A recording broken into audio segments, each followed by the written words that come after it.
Terima kasih Pak Kabid Humas.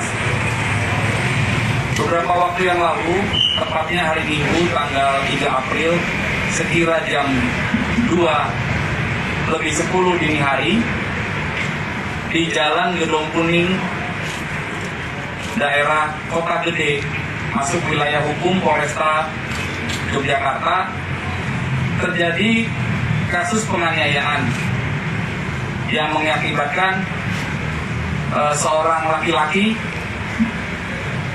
meninggal dunia di rumah sakit setelah mendapatkan pertolongan dari patroli Direktorat Sabara Polda DIY yang beberapa saat setelah kejadian, dan kita masih dalami karena jaraknya cukup dekat antara kejadian dengan patroli Sabara, dan akhirnya korban berhasil diamankan dan diselamatkan dan dibawa ke rumah sakit, walaupun akhirnya meninggal dunia di rumah sakit. Kronologis kejadiannya adalah kelompok korban itu ada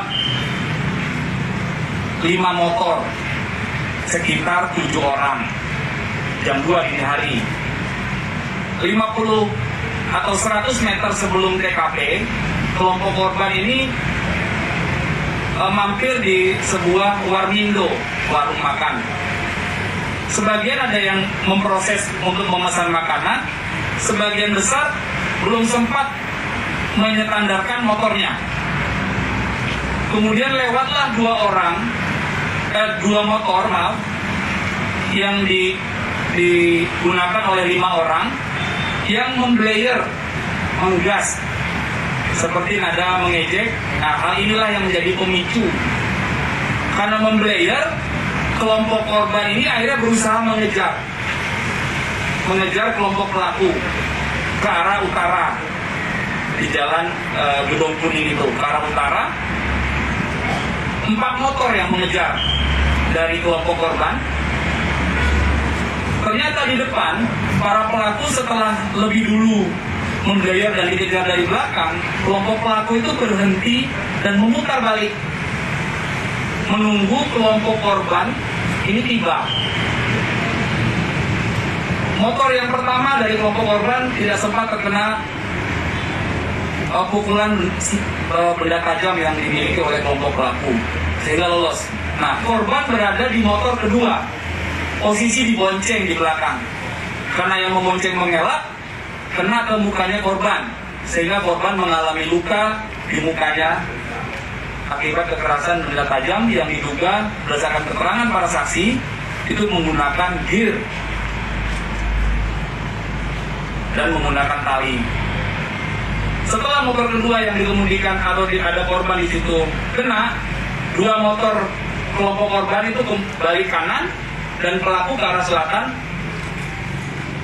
2 motor pelaku melarikan diri. Kemudian korban masih melanjutkan bersama temannya itu maju ke depan dan ke arah timur, akhirnya ditemukan oleh petugas Direktorat Sabara Polda DIY yang sedang berpatroli dan langsung membantu menolong korban karena korban sudah terlihat lemas dan membawa ke rumah sakit di sekitar itu, rumah sakit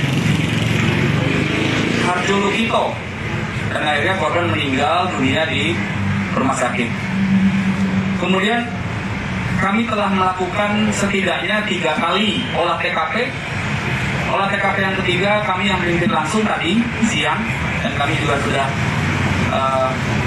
di doorstop oleh rekan-rekan media di Yogyakarta tadi. Sudah kami jelaskan bahwa kami masih melakukan pendalaman olah TKP, terus kita lakukan berkali-kali untuk mencari saksi lagi selain orang-orang yang terlibat, maksudnya para korban, dan juga ada beberapa saksi antara lain Bapak Hansip, petugas busway, dan juga orang-orang yang ada di angkringan itu kita masih dalami dan kita akan menelusuri jejak-jejak apakah terlihat di CCTV dan lain sebagainya. Kemudian pada kesempatan yang baik ini, jadi karena kami juga menghimbau bahwa ini terjadi karena adanya permasalahan dini hari dan pelajar. Nah, ini mohon Dengan hormat, kita selaku orang tua juga mengingatkan dan menjaga putra-putra kita agar tidak melakukan aktivitas di malam hari, dini hari. Untuk apa? Ya, kejahatan jalanan ini menjadi tanggung jawab kita bersama, walaupun jajaran Polda DIY senantiasa terus meningkatkan kegiatan-kegiatan preventif, himbauan, kegiatan antisipatif, preventif, hingga penegakan hukum. Beberapa kasus kejahatan jalanan yang terjadi 2 bulan terakhir sudah kita ungkap semua juga. Demikian yang kami sampaikan.